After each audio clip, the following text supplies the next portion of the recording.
समस्त देशवासियों को मेरी तरफ से दशहरे के पावन पर्व की हार्दिक शुभकामनाएं और बधाई हो।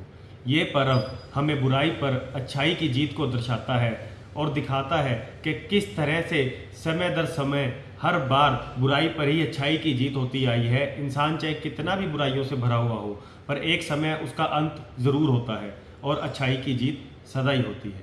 इस दशहरे पर मैं सब देशवासियों से और अपने क्षेत्रवासियों से एक चीज़ मांगना चाहूँगा कि इस बार किसी भी तरह की राजनीति में या वोट बैंक में या कोई भी इलेक्शन में अपना धर्म और जाति के नाम पर वोट ना करें, क्योंकि कभी भी जो ये हमारे सत्ताधारी लोग हैं हमें आपस में धर्म के नाम पर लड़वाते रहे हैं और सदा ही ये करते आए हैं। कभी भी धर्म खतरे में नहीं होता, खतरे में हमेशा सत्ता होती है। इस बात को हमें समझना होगा और अपने बच्चों के भविष्य के लिए इस बार वोट करना होगा। धन्यवाद। जय हिंद, जय हरियाणा। दूसरा, आदित्य जी, जाखल से चंडीगढ़ जाने में मात्र 2 घंटे लगते हैं और आने में भी 2 घंटे लगते हैं। जैसे ही आप हरियाणा क्षेत्र में आपका स्वागत होता है, उस स्वागत में लगभग 1 घंटा लग जाता है।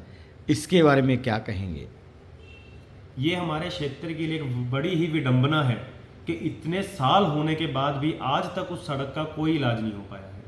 उस सड़क पर इतनी ज़्यादा दुर्घटना होती है, इतना ज़्यादा गाड़ियों का नुकसान होता है। वहाँ पर बारिश के टाइम पे इतना बरसात में पानी भरता है कि बाइक वाले को आगे खड्डा नहीं दिखाई पड़ता है, ना उसको सड़क का पता चलता है। क्या ये सरकार इतनी निकम्मी है कि एक रोड को नहीं बना सकती है? हम कितने सालों से, मैं कह रहा हूँ जब से मैं छोटा हुआ हूँ, पीढ़ी दर पीढ़ी या उम्र भर उम्र सरकारें बदलती रही, लोग आते जाते रहे, पर ये सड़क वैसी की वैसी ही है। क्या ये एक लाइलाज बीमारी बन चुकी है इस मंडी के लिए? और ये मंडी के नाम पे एक धब्बा है कि एक सड़क है जो हम कभी नहीं बना सकते। कितने विधायक आए हमारे, कितनी सरकारें आई, पर इस सड़क का आज तक कोई भी सरकार इलाज नहीं कर पाई। अगर ये लाइलाज बीमारी है तो हम कहते हैं कि ऐसी सत्ता का भी क्या फ़ायदा है कि जो बीमारी का इलाज ना कर पाए। आप हमें सत्ता में लाइए और ये बीमारी हम आपको ठीक करके दिखाएंगे। तो ऐसा ही सेम मामला टोहाना में इंटर करते स्वागत करता है, वो भी कई वर्षों से इसी तरह पड़ा है और आने जाने वाले व्यक्तियों का बड़ा नुकसान होता है। रात को तो कई बार बहुत एक्सीडेंट भी होते हैं। क्या आपकी सरकार जब आएगी, जो ये स्वागत रोड है प्रॉपर तरीके से बन पाएंगे? बिल्कुल बन पाएंगे धर्मपाल जी। आप देखिए ना, हमारे चाहे दिल्ली में सरकार है, वहाँ पर जो सड़कें बन रही हैं, अभी पीछे ही हमने जो एक फ्लाईओवर बनाया है, उस फ्लाईओवर के निर्माण में हमारी सरकार ने 600 करोड़ रुपए की बचत की है। उसका टेंडर 2500 करोड़ का था और वो हमने काम 1850 या 1900 करोड़ में ही पूरा किया है हमारी सरकार ने। हमारी सरकार आम आदमी की सरकार है। अगर हमारे सरकार में जनता ही परेशान रही तो क्या फ़ायदा है ऐसी सरकार का? आप जो रोड की बात कर रहे हैं, उस रोड पे मैं खुद भुगती हुई है। मेरी खुद की गाड़ी एक बार वहाँ पे बर्बाद पड़ गई थी और उसका 2 लाख रुपए का खर्चा आया था उस गाड़ी को ठीक करवाने में, क्योंकि बरसात का मौसम था और वहाँ पे 3-3 फुट पानी जमा हुआ था। ये बड़ी ही एक विडंबना है कि ये एक जो सड़क का मामला है अधर में लटका रह जाता है हर बार। और आप जैसा कि आप जानते हैं, हर बार विधायक हमारे टोहाना से रहे हैं। अगर टोहाना के विधायक होकर टोहाना में सड़क नहीं बन सकती तो वो हमारे यहाँ की सड़क का तो निर्माण क्या ही कराएंगे? हर बार लोग जाते हैं कि इस सड़क का निर्माण कराया जाए और इसको परेशानी को दूर किया जाए, इस दिक्कत को दूर किया जाए, पर किसी सरकार ने, किसी विधायक ने कभी भी नहीं सुनी है। ये बड़ी ही एक शर्मनाक बात है कि विधायक वहीं के होते हैं, वहीं एरिया के कांग्रेस के विधायक रहे हैं जो उसी से टोहाना से हैं, आगे अलग अलग सरकारों के विधायक रहे हैं, तो वो सड़क का अगर निर्माण नहीं करवा सकते हैं, हल्के का तो छोड़िए, वो अपने क्षेत्र में काम नहीं करवा पाए हैं, तो इससे ज़्यादा हम किसी से क्या उम्मीद कर सकते हैं? दूसरा, जो इस बार बस स्टैंड के पीछे वाले प्रांगण में रामलीला हुई, उस रामलीला में आप लोग बहुत सी बार रामलीला देखने गए।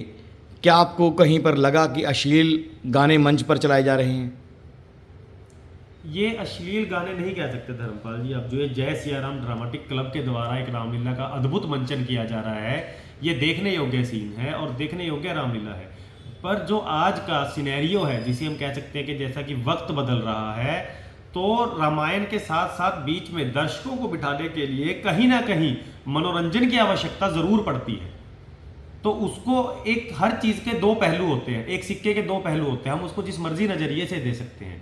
अश्लीलता देखने वाले की आंखों में होती है, ना कि करने वाले के उसमें। ये देखने वाले का नजरिया है कि हम किस चीज को किस ढंग से देखते हैं। अगर आप किसी अच्छी चीज को भी अश्लील ढंग से देखोगे तो आपको वो अश्लील ही नजर आएगी। ये अपनी अपनी सोच है। बाकी मैं यही कहना चाहूंगा कि अगर किसी मंडीवासी को कोई चीज गलत लगती है तो जय सियाराम ड्रामेटिक क्लब के प्रधान बिट्टू शर्मा जी, उप प्रधान धर्मपाल सक्सेना से बात करें और इनको अपने विचारों से अवगत कराएं ताकि इनको अमल में लाया जा सके। और जैसा कि हमने अभी पीछे ही अनाउंसमेंट करी थी कि अब से हर साल रामलीला में 3 कन्याओं का विवाह कराया जाएगा। अगर भगवान की कृपा रही और मंडी वासियों का सहयोग रहा तो ये कार्य में हम और भी बढ़ोतरी करेंगे। पर अपनी तरफ से जय सियाराम ड्रामेटिक क्लब की तरफ से जो एक योजना रखी गई है कि हर साल अगले साल से रामलीला में 3 कन्याओं का कन्यादान कह लीजिए या विवाह कह लीजिए वो संपन्न कराया जाएगा। जो मजबूर है, जो कन्याओं का विवाह नहीं कर सकते हैं, वो परिवार हमसे संपर्क करें।